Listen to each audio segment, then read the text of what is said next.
Hi there everyone, we're looking at 5 spiritual dangers and the third one today, the third spiritual danger is the danger of greed. Now greed is a desire. Desire is a good thing. Sometimes we think that the Bible is against desire. No, desire is a good thing. We are hardwired to desire things, and that's something that the Bible and the Christian tradition have shown us repeatedly. We're made to desire. We are desiring beings, if you like. But greed is a bit more than that, isn't it? Greed is an overly appropriate, we might say an inappropriate desire for something. It's an inappropriate desire for more and more and more, and it can be very enslaving. The Bible, when it talks about greed a couple of times, you can look up the references, Colossians chapter 3 verse 5, Ephesians chapter 5 verse 5, it links greed to the idea of idolatry.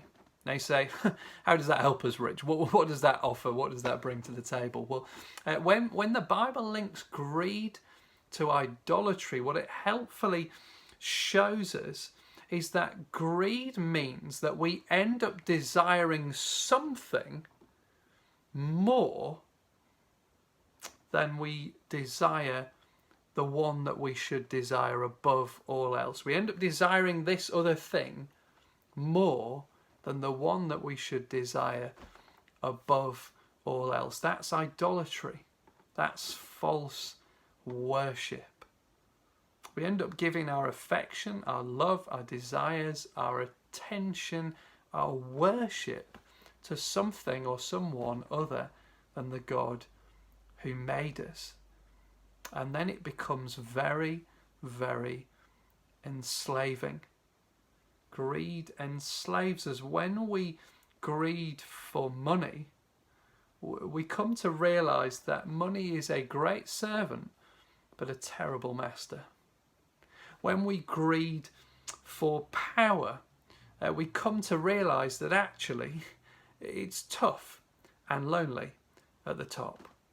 When we greed for food, we end up feeling flat and getting fat. That's what greed does to us. Greed promises a lot, but it won't deliver.